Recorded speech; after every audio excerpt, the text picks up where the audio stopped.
دیکھیں بہت سمپل ہے، جس طریقے سے یہ ویریئنٹس کی موومنٹ ہوتی ہے آگے پیچھے یہ ویریئنٹ تو پاکستان میں آئے گا۔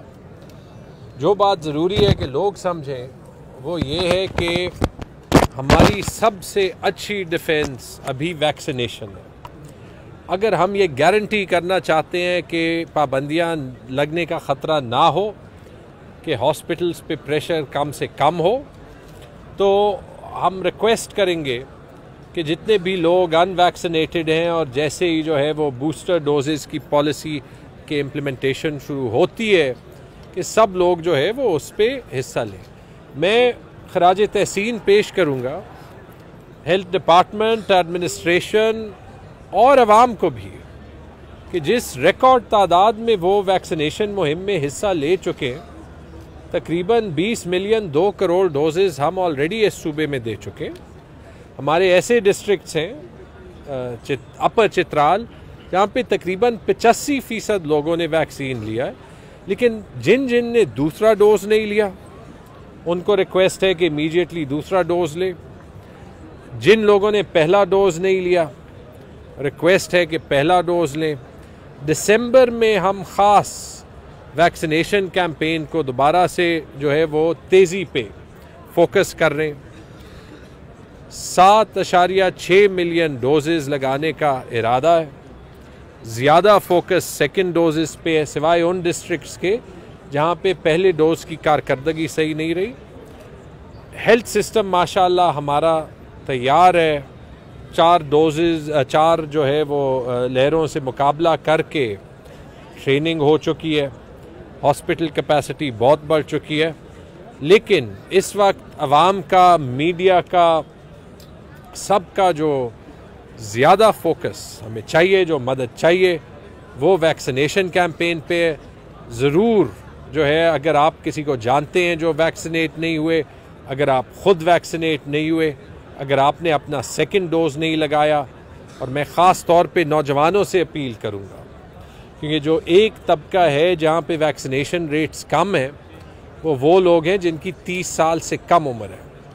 تو آپ آئیں، ویکسین لگائیں تاکہ دوبارہ سے ہمیں کووڈ کی وجہ سے ریسٹرکشنز نہ لگانا پڑے۔ دیکھیں جو تقریباً 55% لوگوں نے 1 ڈوز، 30% سے زیادہ لوگوں نے 2 ڈوزز، اور بوسٹر ڈوز پہ جو حکمت عملی ہے وہ NCOC کے ساتھ مشاورت میں جو ہے وہ اناؤنس ہوگی، لیکن جو ہے وہ میرے خیال میں ہماری کوشش ہوگی کہ ہم فرسٹ ڈوز اور سیکنڈ ڈوز دونوں کی کوریج 70% تک لے جائیں۔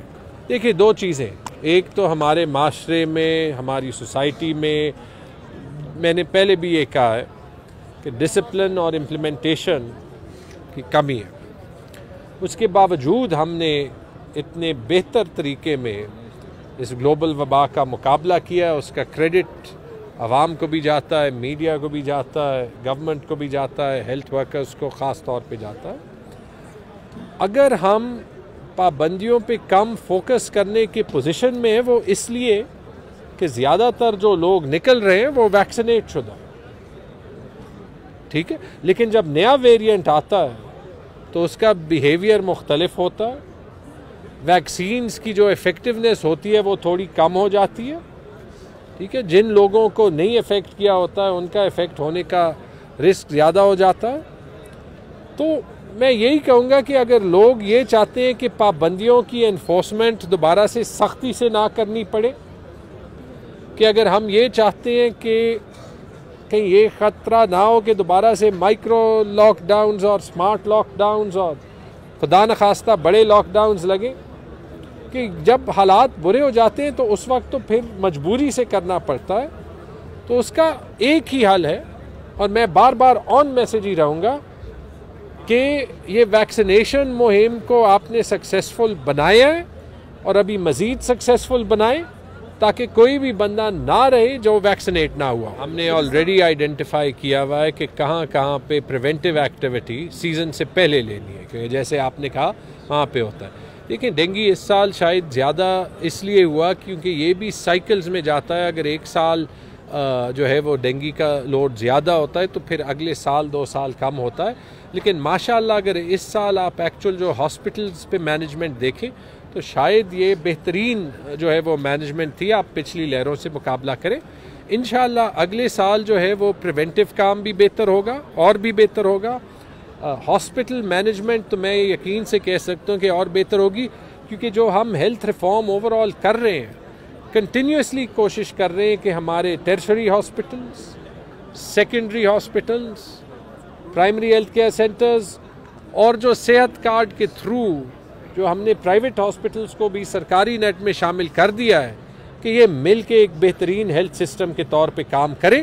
اور انشاءاللہ وہ رزلٹس آپ دیکھیں گے بھی, دیکھے بھی ہیں. صحت کارڈ سے تقریباً ہر مہینے 60,000 لوگ مستفید ہو رہے ہیں. اور اس ٹائپ کا program prime minister Imran Khan صاحب سے پہلے پاکستان کی تاریخ میں کسی نے نہیں کیا. خیبر پختونخوا میں کوئی ایک شخص نہیں ہے جس کے پاس صحت کارڈ کی کوریج نہیں ہے, یا اگر کوریج نہیں ہے صرف اس لیے نہیں ہے کہ انہوں نے اپنی شناختی کارڈ نہیں بنایا ہوا. تو انشاءاللہ ہمارا ہیلتھ سسٹم بہتر تیزی سے ہو رہا ہے, اور جتنا بہتر ہوگا اتنی ہم پریونٹیو سائٹ پہ بھی بہتر اقدامات لے سکیں گے. چیف منسٹر صاحب کے ہدایات ہیں. دیکھیں, میں کلیئر کرنا چاہتا ہوں, یہاں ہم یونیورسٹی آف پشاور میں کھڑے, سب سے پہلے میں وائس چانسلر ادریس صاحب کی تعریف کروں گا کہ پچھلے سال میں انہوں نے لیڈرشپ دکھائی ہے. کیونکہ ہمارے یہ ادارے خود مختار ہیں, لیکن ان پہ ایک رسپانسبلٹی ہے اپنے ادارے کو ایک رسپانسبل طریقے سے چلانے کا, اخراجات اور ریونیو کو بیلنس کرنے کا. کیونکہ ریونیو آئے گا, اچھے طریقے سے خرچ ہوگا تو ہی کوالٹی تعلیم دی جا سکے گی اور لوگوں کو جاب اپرچونٹیز ملیں گی. تو ہم 4-5 یونیورسٹیز سے ڈائیلاگ میں ہیں, اور ان سب کو ہم فیسیلیٹیٹ کریں گے جب ان کی یہ کمٹمنٹ اور ان کے ریفارم پلانز کلیئر ہو جائیں. اور ان میں سب سے اول جو ہے وہ پشاور یونیورسٹی ہے, کیونکہ سب سے پہلے انہوں نے کام شروع کیا. وہ ظاہر بھی ہے, آج اتنا بڑا ایونٹ ہے یہاں پہ کے پی بزنس فورم, اور انشاءاللہ جتنی بھی ہماری یونیورسٹیز جو ہے وہ اپنا امپیکٹ, اپنے پلانز امپروومنٹ کے دکھا سکیں گی. چیف منسٹر صاحب کی طرف سے, گورنمنٹ کی طرف سے, فائنانس ڈپارٹمنٹ کی طرف سے, ان کا جو اپنا سسٹم ہے, گورنر صاحب جو لیڈ کرتے ان کے سینٹس کو, ان کی طرف سے یہ فل کمٹمنٹ ہوگی کہ ہم ان کو انویسٹمنٹ کے لیے پھر ایکسٹرا پیسے دیں گے. لیکن ہم نے اس طریقے سے یونیورسٹیز نہیں چلانے جس طریقے سے ہمارے سے پہلے چلے, جو مختلف گورنمنٹس نے ان کو صرف امپلائمنٹ فیکٹریز بنائی تھی. کیونکہ یونیورسٹیز کا کام جو ہے وہ سیاستدان کے یا یونیورسٹی کے سٹاف کے مرضی پہ لوگوں کو بھرتیاں دینا نہیں, اس ملک کے نوجوانوں کو کوالٹی تعلیم دینا ہے, اور ان میں اس کی ان سب کی انشاءاللہ مکمل سپورٹ ہوگی.